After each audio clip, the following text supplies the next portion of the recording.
एक बहुत बड़ी खबर इस समय आ रही है। ये बड़ी खबर यूपी में कांवड़ यात्रा रूट पर होटल ढाबों में क्यूआर कोड के संबंध में मिल रही है, यानी कि पहचान विवाद में सुप्रीम कोर्ट में यूपी सरकार को लेकर सुनवाई हुई और यूपी सरकार को नोटिस जारी किया गया है। सुप्रीम कोर्ट ने नेम प्लेट विवाद को लेकर यूपी सरकार को नोटिस जारी किया है। यूपी में कांवड़ यात्रा मार्ग पर बने हुए होटल्स, उन ढाबों में मालिकों की पहचान क्यूआर कोड के जरिए की जा रही थी। इसी नेम प्लेट विवाद को लेकर सुप्रीम कोर्ट में अर्जी दाखिल की गई थी, जिसे लेकर अब यूपी सरकार ने बाकायदा नोटिस जारी कर दिया है। संजय शर्मा हमारे संवाददाता अपडेट्स के साथ जुड़े। संजय, क्या नोटिस में क्या क्या पूछा गया?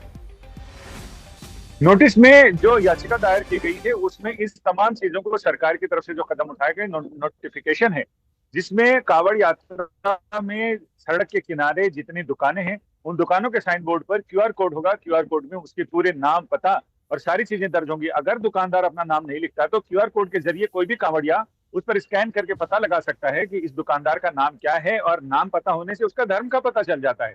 तो इन तमाम चीजों को यहाँ पर चुनौती दी गई थी सुप्रीम कोर्ट में। सुप्रीम कोर्ट में उत्तर प्रदेश सरकार ने ये कहा कि उसे 2 हफ्ते का समय चाहिए इस मामले में जवाब दाखिल करने को। याचिकाकर्ता ने कहा कि 23 जुलाई को तो कांवड़ यात्रा समाप्त हो रही है, यानी जो जल है वो श्रावण की त्रयोदशी के दिन, ऐसा प्रदोष के दिन ये माना जाता है कि उस दिन शिवरात्रि है, और उस सावन की शिवरात्रि पर यहाँ पर इस इलाके में मान्यता है कि कांवड़ का जल अर्पण कर दिया जाता है भोलेनाथ को। तो ये कहा गया कि समय कम है, 2 हफ्ते का वक्त देने का कोई मतलब नहीं है। कोर्ट ने कहा 1 हफ्ते का वक्त देते हैं, 22 तारीख की सुनवाई है।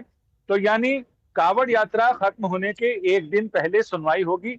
तो ऐसे में ये माना जा सकता है कि फिर याचिकाकर्ता ने यह भी कहा कि अगर 22 तारीख को सुनवाई होती है तो याचिका निष्प्रभावी हो जाएगी। तो ऐसे में एक शेर बहुत मौजूद है इसके लिए कि मेरे महबूब ने मिलने का वादा किया है 5वें दिन का, किसी से सुन लिया होगा कि जिंदगी 4 दिन की है।